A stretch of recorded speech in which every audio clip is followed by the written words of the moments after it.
السلام عليكم ورحمة الله وبركاته. أكم نجاجرتني وردتك يا زالتمو في كبجمو أكم جرتن فيا كيسن وروني بي على جرتنيس وروني بي كيس نجنا جرتنيس هندي كيسنو وروني وردتك كذا أكم جرتن دلقا نافيا نكمل على من نزانا بكيسن نجاز نجار نبرا بريد الحمد لله اسم درس بريد كتي أويكي إيجا هران تنا ديبي دفتين جرا وردتك يا هرا وني أنك بدل في وانت كل سنة تجرسا سامبل اللي نموني با غافي نموني با نجافة تنجتورا فيديو كيسة توني ملا كاركيسات توني ملا إما ديبسا أنا ما تقولا ما إما ديبسا garuu ammallee gaafiin keessan akkuma itti fufetti jira.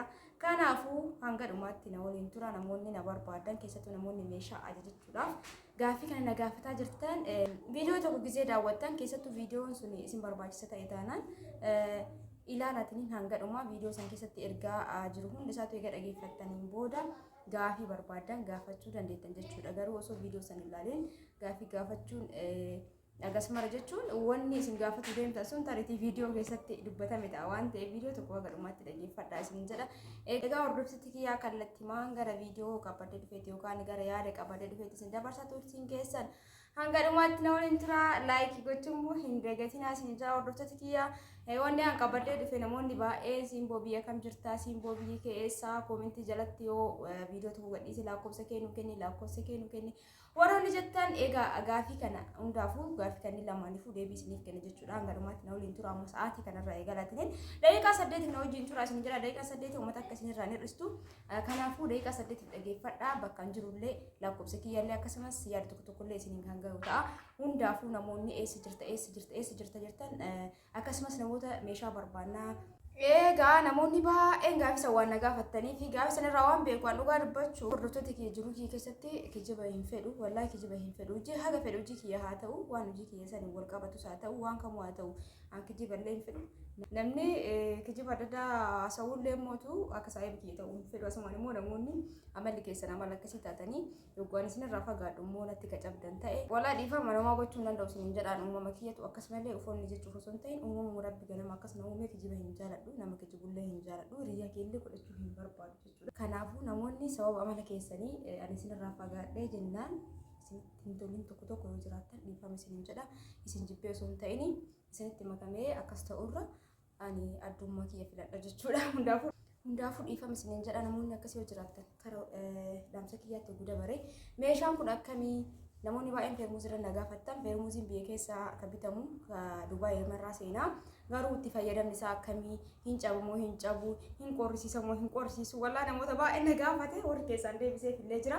Egaa mee maal kennuuf gaafii akkanaatiif yaa hordoftoota kiyya maaliif jennaan meeshaa bitaa jiru kana hundi isaatu itti fayyadamee argeetii miti jechuudha. Meeshaa tokko tokko manaa qabaachuun ni mala itti fayyadamee haga tokko mootu warra irraa bitan irraa hubachuu danda'a haga tokko jechuudha. Kanaan gara kaanii dhibbaan dhibba irratti odeeffannoo guutuu sii kennuu hin danda'u jechuudha. Fakkeenyaaf amma feermuuzii san namoota hedduu na gaafate. An feermuuzii san fayyadamee hin beeku kama dura manaa qabu fayyadama. Tariitti immoo kan fayyadame sun kan isin jettan ta'uu dhiisuu ni mala. Gise feermuuzii tokko itti fayyadamu akkaataan itti godhee itti fayyadamu jiraachuu danda'a malee hundaafuu hanka bitaa jiru meeshaa jiru keessaa meeshaa bareedee kan jedhamee gurguramudha malee akkana hin cabu hin cabaa hin qorrisiisu Allah wala hin beekon wallahi maaliif ree waan tokko nama feermuuzii tariitti dirqama feermuuzii amma bitaa jiru san fayyadamuu baadhus feermuuzota biyya keessaa isuma fayyadamaa jira.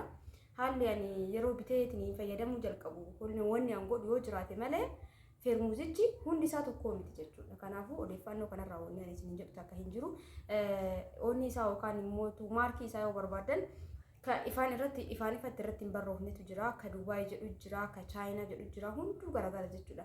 Amma kama Dubaay jedhu sanani Google irra seentanii yoo maqaa isaan irratti kaa'anii sanii saarchii gootanii keessa seentanii yoo ilaaltan Chaayinaa keessi isaa jechuudha gubbarraan Dubaay jedha malee hundaafuu akkasii waan jala muree kun akka isin jedhu qabu hin qorrisiisu hin beekan wallahi Allah wala misobu maaliif feermuuzii tokko gisee bitattanii isin akkam godhuu qabdanii bishaan dafaa itti naqaatanii sa'aatii 24 an garuu akkas godha feermuuzii kam gisee bitee fayyadamu ka alaati immoo akka alaati immoo ka biyya keessa sun akkam urrinaan jettanii warqaamman sun garuu biyya keenya keessatti oomishamu alumarraa dhufa. Hundaafuu an ka alaa sanuu kan namni biyya alaatiif fidee naa kenne fayyadamee waa takka kan yoo isin jira garuu bareedummaa fakkaan biffee keessa jira jechuudha.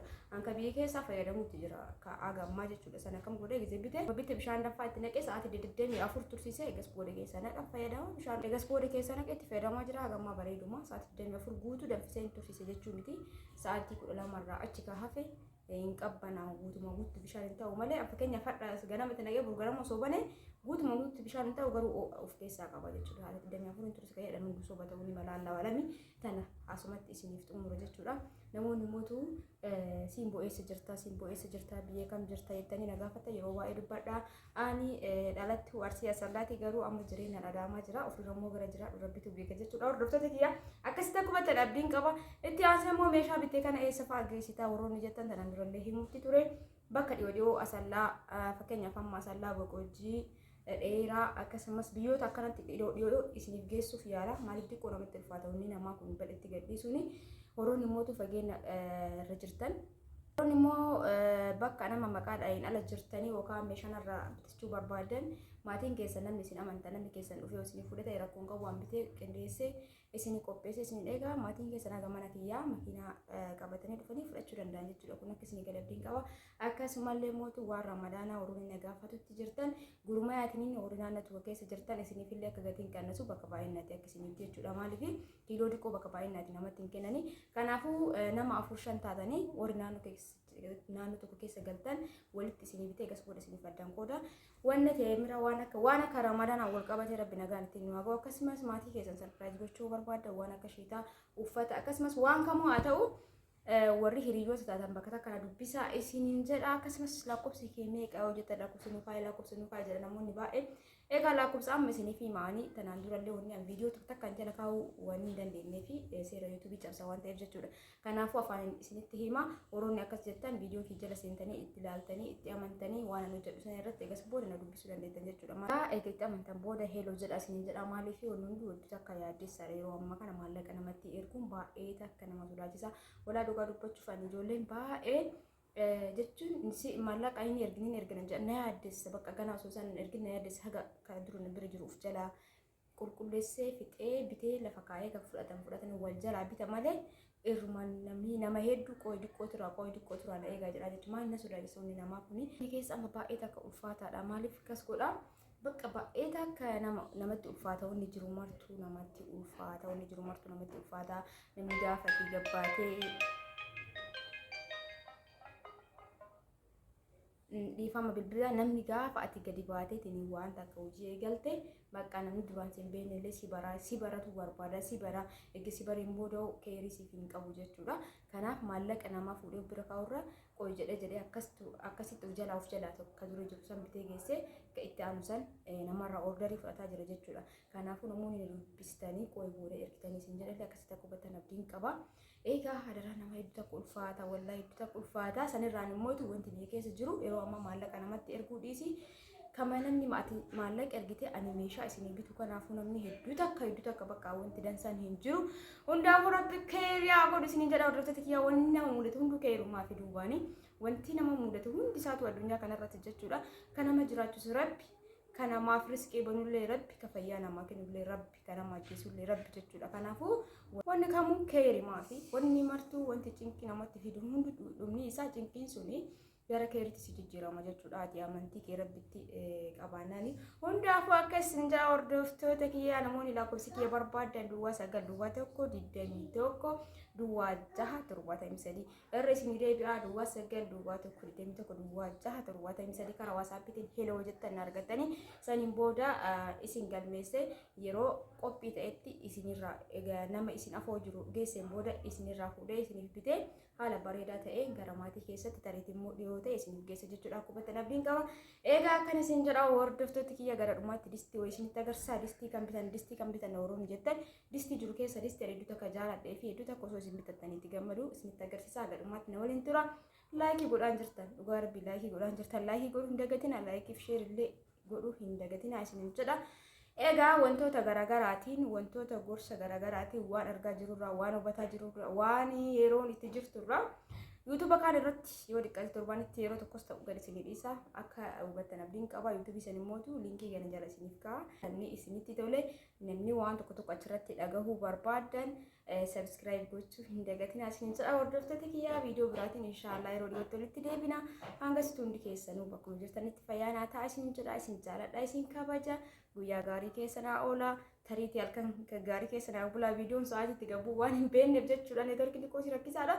Hundaafuu nagaan naa turaa isiniin jedha. Kabajamaa ulfaadhaa warroonni koomentii babbareedaa naa barreessitan wallaahi hedduu takka nagaaf galatoomaa warri du'aa hinaaf gootan hundi keessanuu jechuudha. Galatoomaa ulfaadhaa isin jaaladha isin kabajaa. Rabbi mootu yaada muraada keessan isin yaa guutu isinillee warra biyya namaa jirtanis waa hunda isin laafisee gara biyya keessanitti rabbi nagaan isin haa galchu isiniin jedha walitti isin haa qabu. Akkasiin jaa hordoftoota kiyyaa yeroo gaarii dabarsaa baay baay. Egaa hordoftoota kiyyaa bakka kanarraa eegalee sagalee ammarraa irratti isinii hidhuutti jira jedhuma namni dhufe wanti ani isinitti agarsiisuu barbaade distii maajistii kana nama baay'ee keessaan na gaafataa jira waan ta'eef distii gosa hedduutu jira. Kana bitattan taanaan yaaddoo takka malee gaafii takka malee maashaallah tabaarakallaa dhahiqaan meeshaa namni distii maajistii hin beekne jira jedhee yaadu nama kenna yoo ta'e malee ijoolleen biyya alaa sirriitti beektan jedheeti yaada. Distii maajistii uummata akka shakkii hin qabdu uummata akka gaafii illee hin barbaachistu maashaallah tabaarakallaa hatta haga sagantaatiif illee isinii taati. Wanni namni baay'een irraa hin beekne distii maajistii tana ijoolleen maan bitataa jirtanillee saayizii qabdi distiin tuni abbaan 5 illee saayizii qabdi abbaan 3 illee fakkeenyaaf distii makana ta'e gurguddaan akka kun distiiwwan furdaan bitutti jiru san ta'e fireen 3 jira isatti aanee distii tana ta'a abbaa 5 sun saayizii 2 qabdi 5 ta'uu qofa osoo hin taane saayizii 2 qabdi guddaa fi xiqqaa gatiin isallee garaagarummaa qarshii 2000 akkasiiti. Kanaafuu san beekuu qabdan jechuudha. Kana taatee saayiziin isii firee 5 garuu saayiziin isii didiqqoodha hundisiitu tokkorraa kaasee hanga 5 hundi isaa gadi hir'ataa deema jechuudha guddinni isaa. Kanaaf gatiin isaa tokko miti maashaallah tabaarakallaa waan gara kaanii waan isitti hin jiru. Hundi keessanuu isii tana bitattanii dabalata sagantaaf furdaa san tokkicha yoo bitattan gahaadha jechuudha. Kanaaf marti keessanuu bitachuu hin dagatinaa waan horooma qabu waan jechuun bakka dhugaa dubbachuuf baay'ee ibsuun agasmara jechuun waan isinitti fakkaatu danda'a baay'ee takka bareeda wanni isinitti himu gizee bitattan ofii keessanillee ta'e namni biraallee gizee isinii bitu saayizii tan addaan baafadha. Maaliif ree kun amma jajjabaadha sagantaaf illee ni ta'a jechuudha lamaaniin alatti lakkoofsi 5 fi lakkoofsi 6 sadiin arfan tanarrallee kaasee tunillee guddoodha. Takeessaa tunniin lamaan jechuudha sagantaafuu namaaf taate akkanatti viidiyoo irratti xiqqoo fakkaachuu dandeetti malee lakkoofsi 5 fi lakkoofsi 4 baay'ee takka guddaadha. Kajalaa kun agartanii hedduu takka guddaadha jechuudha allichaaf sirri ta'a.